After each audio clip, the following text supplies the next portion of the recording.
And we have another Dyson to look at. This time the 21, which was a powerhead machine.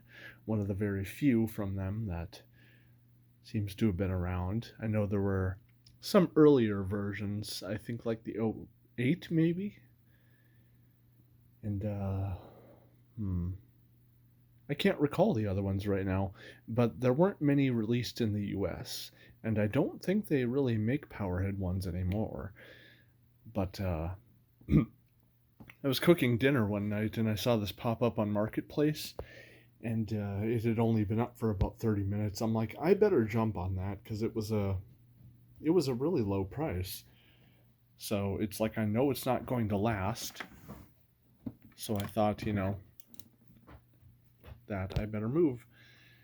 HEPA filters down here, that's brand new. And we got our pre-motor filter up here. This one was a lot easier to work on than like the 21, and it's got kind of a weird bin setup, because unlike most of them where, it has the dropout on the bottom, this one does not.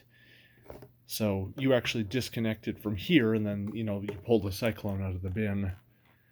Strange. And I was just thinking about this, and I was talking with another collector, and Dyson must have spent a fortune on molds. Because, you look at their machines, and it's like very few of the same parts were used. We saw the 22, and then here's a 21. They're pretty differently designed. All new components would have to be designed and molded. And then, the 23 came after that, and, the 26, obviously. So, yeah, they must have spent just a fortune on all that. Probably not a very good business decision to make.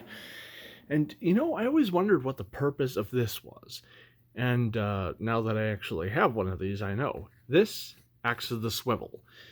Because this side is stationary, but this side swivels, just like, you would see on a standard, like, Plastiflex hose. So you have the connector rings in there and the little contacts. And the hose is actually, like, hard-mounted into the lower part of the wand here. So you can't disconnect the handle. You have to, the handle stays on at all times. And when you extend it, it actually pulls the hose into the wand.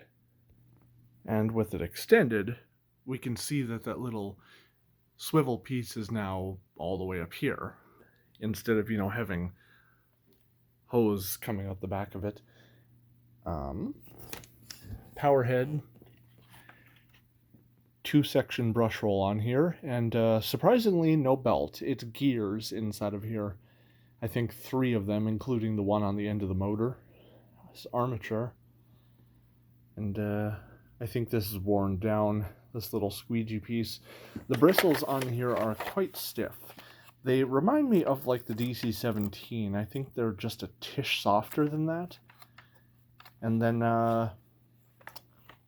the inlet is actually at like the top of this. I don't think we'll be able to see this from here. Doesn't look like it. And then removing the brush roll, you actually loosen the little pieces here, and then you swivel the end caps and pull them off. So I don't think we're going to see a lot of nozzle suction from this, because, there's really no sealing on these end caps. But it'll be interesting to compare, since this is the only powerhead model that I've owned. Excuse me. Alright, let's take our voltage, our wattage, all that stuff. And if I remember right, I think the powerhead kind of defaults to always starting. It's got kind of a weird little setup. It's like a micro switch in there. I still don't really know how that works, but it does. So, start this up. Shut that off.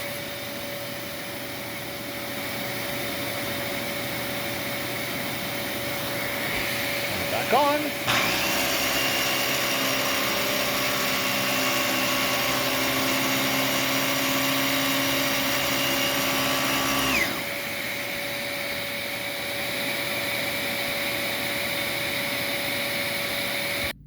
And before I forget to mention, something I noticed while I was cleaning this hose out, it's tapered.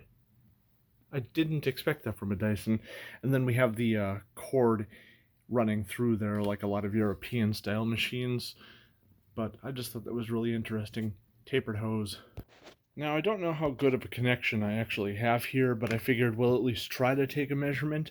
I know I'm not going to be able to take a suction measurement because, you know, it's kind of a big open space down here, and my suction gauge won't be able to cover that. Not only that, but, you know, it has a little bit of a shape to it.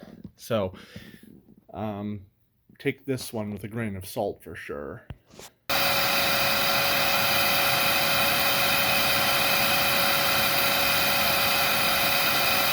Then I figured I did this with the one collapsed and then extended with the other, so I figure I'll do it again for this. Seems we have a pretty good connection right here, so we'll go ahead and take the measurement at the end of the hose.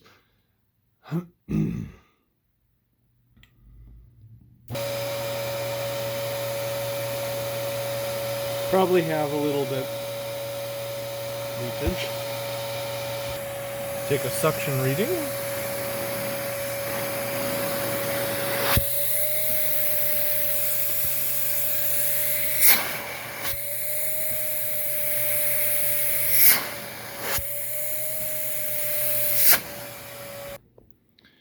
Alright, wand's out. Let's see what we get. It's interesting to me that we went down at all.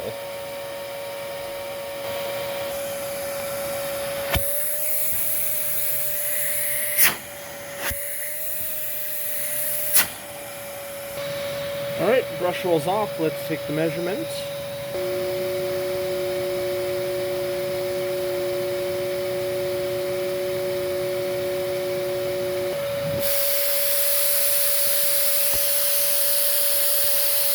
I will say it did better here than I thought, but leak, a little bit, mostly towards the edges though.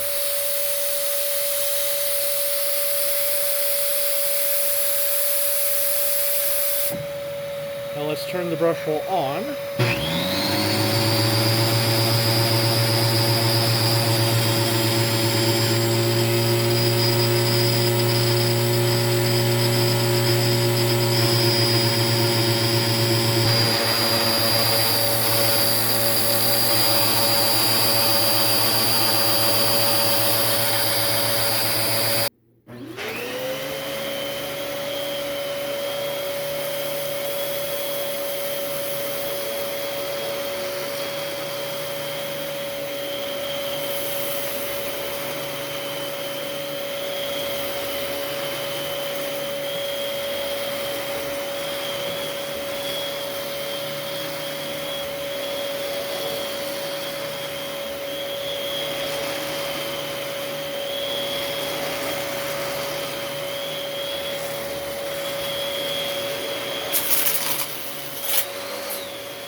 Yeah, it doesn't have a lot of airflow to it, but it has more than, you know, your standard turbine nozzle at very least. So, I mean, there's that. I mean, it's definitely not quite what I was hoping. I thought it would be a little bit better than it did, but, you know, that head design just isn't great. So, I mean, if it were made a little sleeker, maybe if it could like emulate the style of the 39's trigger head, only with a motor instead of a turbine, I think that would actually be decent, but as is, it's me. Kind of neat though to finally use one.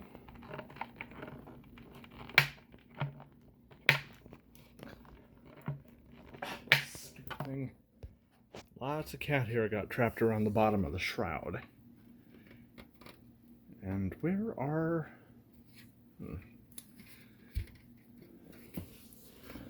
I can't really see...